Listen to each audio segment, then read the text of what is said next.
Welcome back to Shatter Our Souls with Novari. Now we're hitting this the same way we usually do. We are tackling Blacklist number 4's um, Toll Booth Time Trials, as well as the Speed Trap video, or as well as the Speed Trap challenges for Blacklist number 4 JV. Now, as specified in the prior video, the more simplistic a race seems, the harder it is in the late game, and the more convoluted it seems, the easier it will be in the late game. This is due to the fact that the more simplistic it is, the less room for error there is. The Toll Booth Time Trials are easily the most simplistic tracks on the game, simply because there's no other racers. It is one-to-one, you and you alone handling whatever it is that comes your way. Oh, look at that beautiful panoramic shot. I even went right through this light post. Fantastic. Now, this challenge has been to attempt to beat Need for Speed Most Wanted. It's in its entirety, start to finish, using only the Lexus LS300. The Lexus is one of the 4 starter vehicles, that being the Lexus, the Fiat Punto, the Golf GTI, and the Cobalt SS. Um, Generally speaking, would be marketed as more of a family vehicle, not a tuner, which makes this all the more ridiculous. But be that as it may, there are only a couple more major challenges before this vehicle reaches its absolute peak. And the car is currently running with a maximum top speed of about 186 miles per hour, which is a little on the slower side compared to most vehicles at this point in the game. But it tries to make up for that with relatively decent acceleration and with decent handling. Now, I've kind of, well, I beat this over the head with like a dead horse. And it is simply that the handling of this vehicle is what makes it special. It's not a vehicle that can handle just anything all the time. It needs to be used properly with the right amount of precision. Now, to beat the game with let's say, a Corvette, in and of itself is hard enough.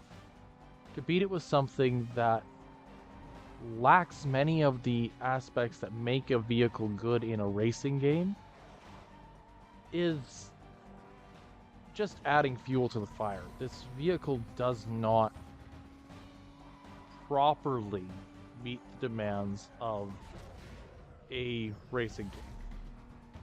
It can, however, and often does, absolutely demolish when it comes to most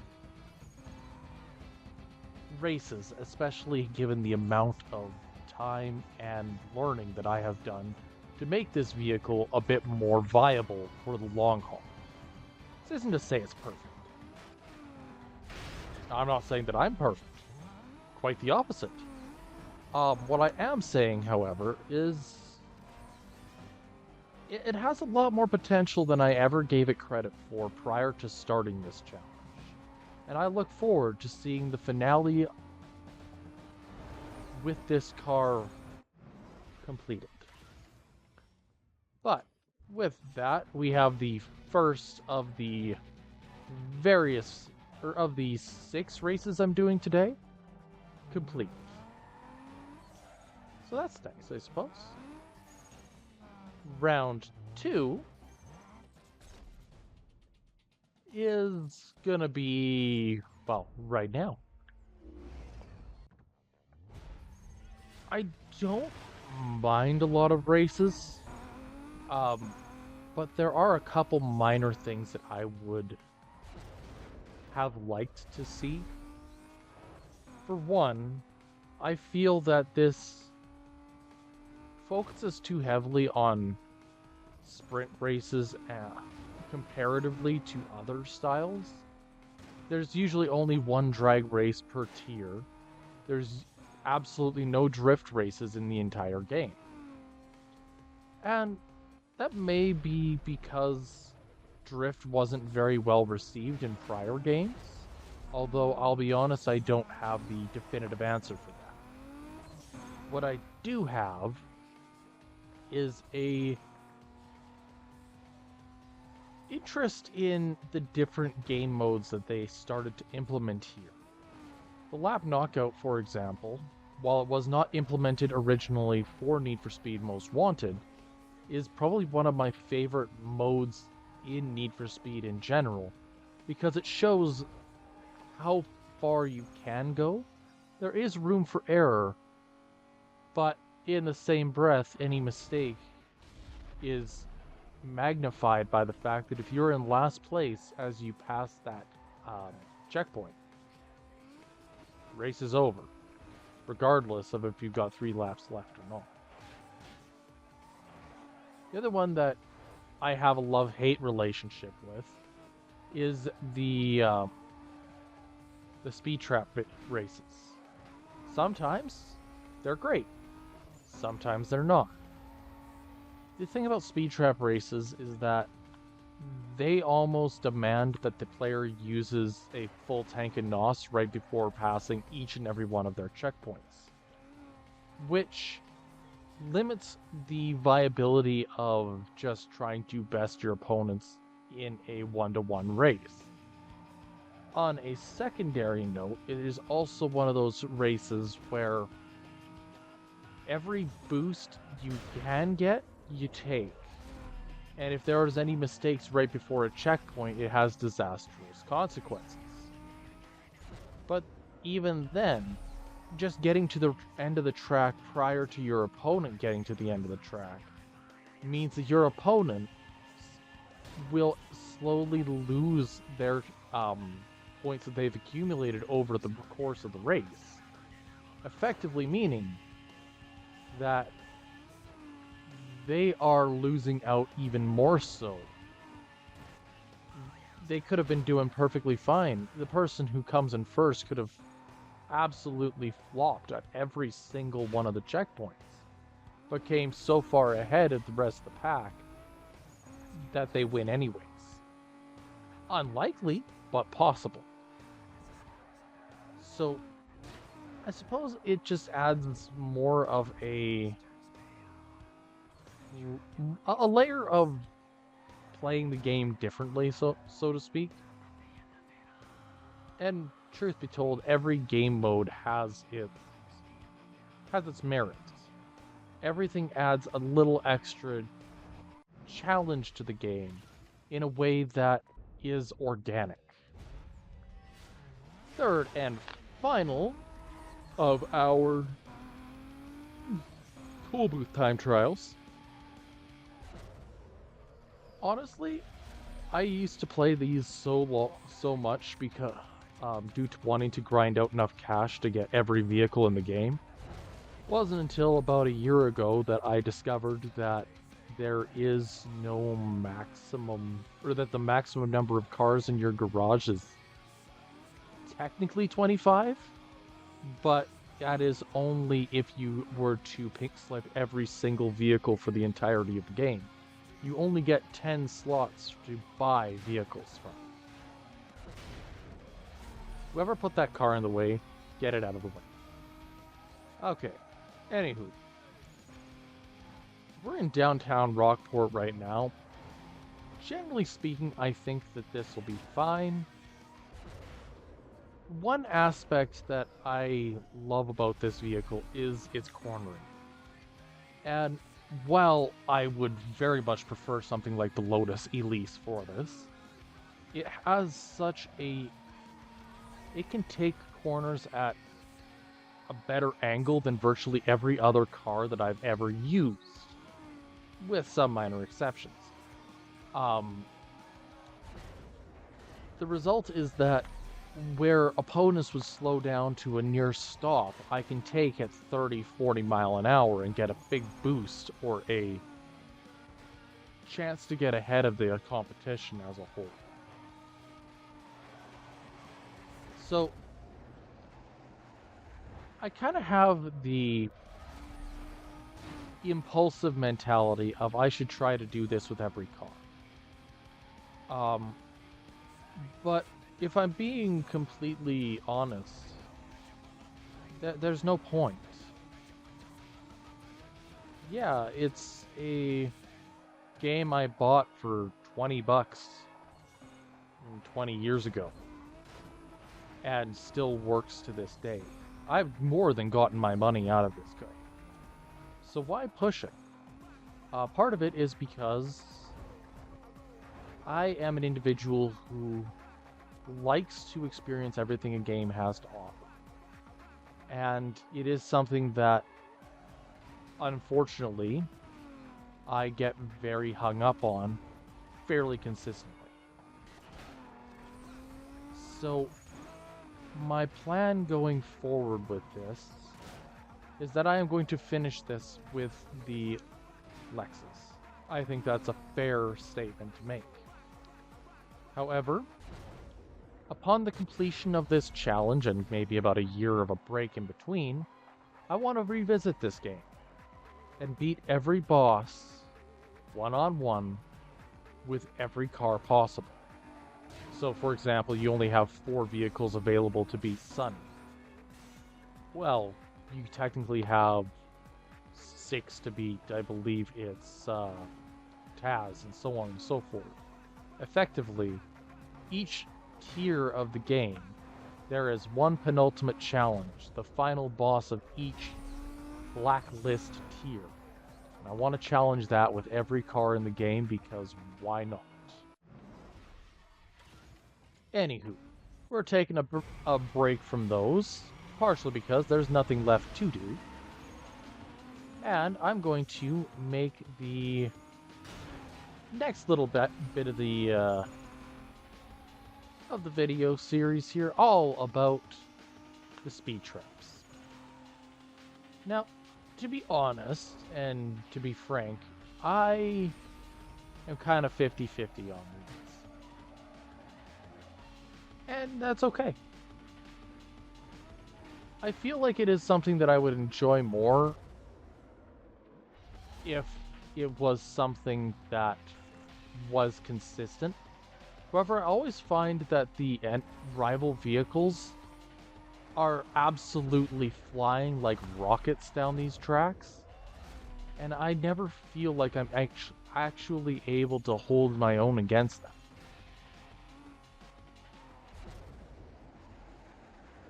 Personal opinion, at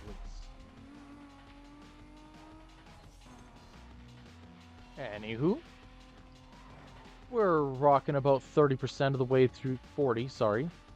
In first place, we have a lead of about 20 miles per hour. That car is gonna really mess with me. Or not. I managed to keep on relatively right on top, right in front of the opponent with 1 mile per hour to spare, which is very lucky.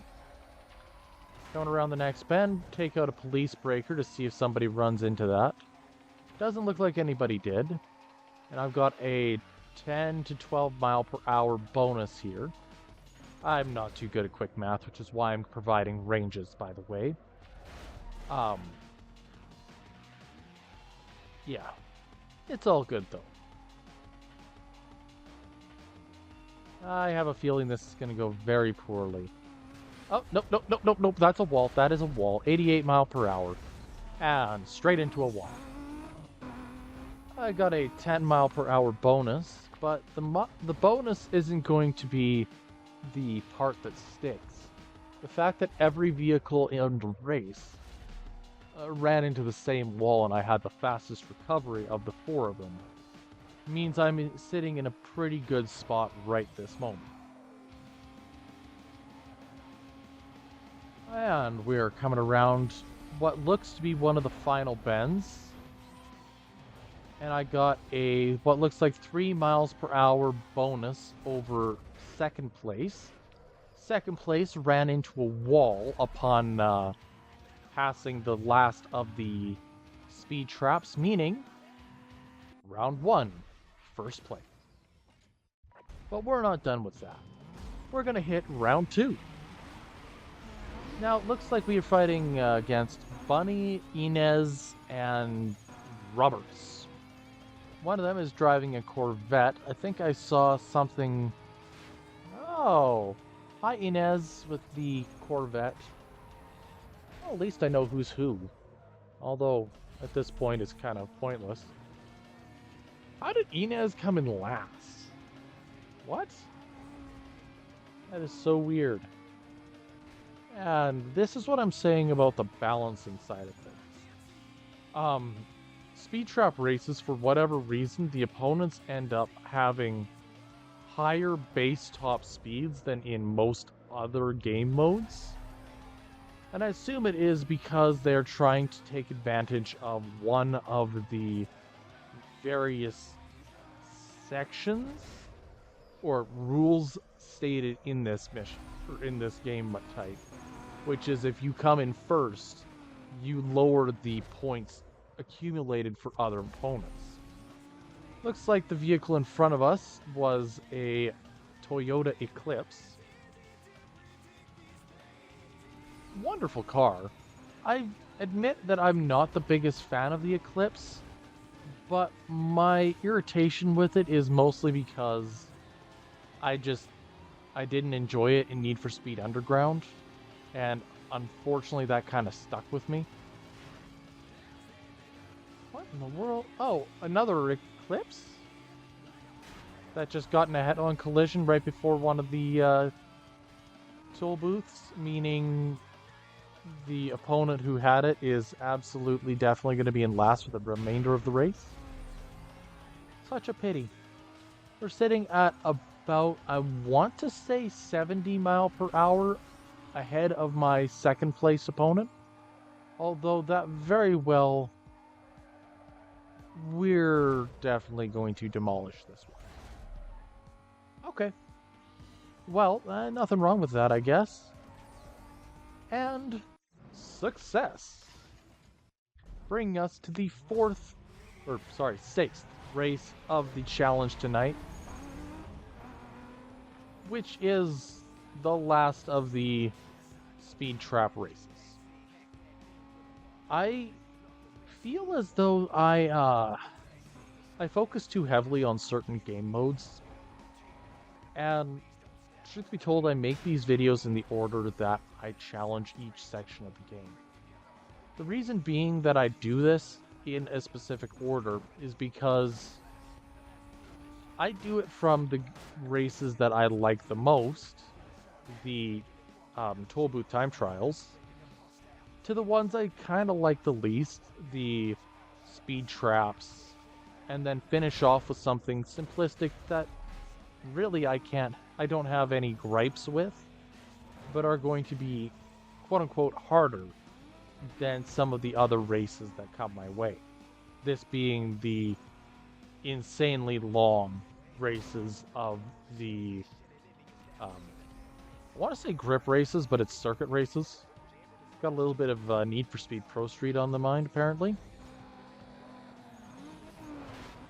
Which, admittedly, if I were to pick a favorite in the franchise, it would either be Most Wanted, Carbon, or Pro Street, which all came out around the same time, but have a fantastic roster of vehicles, and honestly did a fantastic job building out the worlds of their respective games.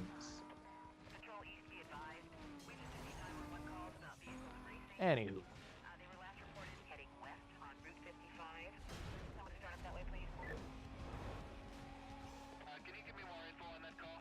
The police are, of course, going to be involved in this,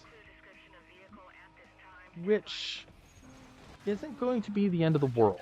If they come after me, I can handle them. If they go after my opponents, well, I might as well consider them a blessing, not a curse. As the police tend to mess with the AI a lot more than they tend to mess with players, I've noticed.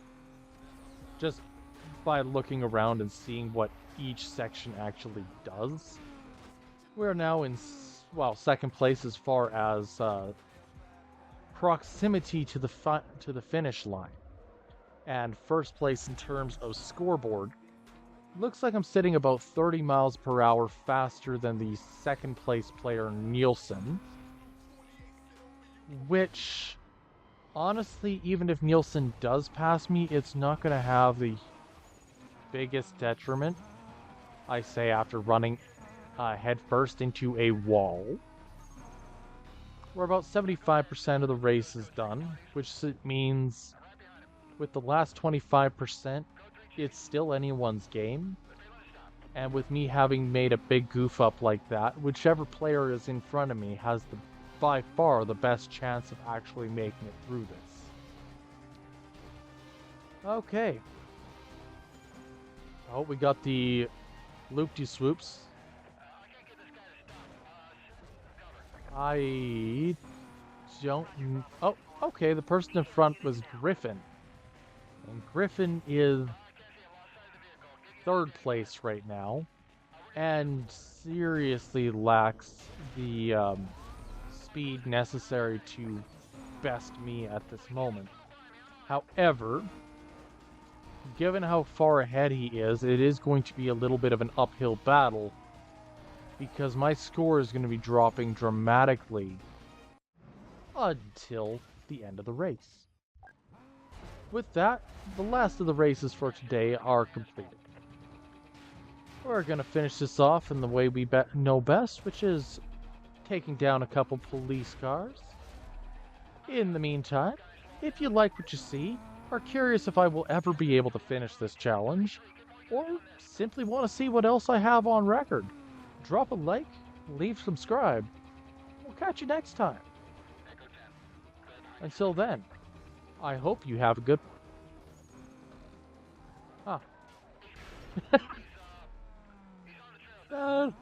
Okay, that didn't quite work the way you had intended, did it? Okay. And that's all she wrote. We're just gonna reverse this, backpedal a little bit. Have a great evening, everybody.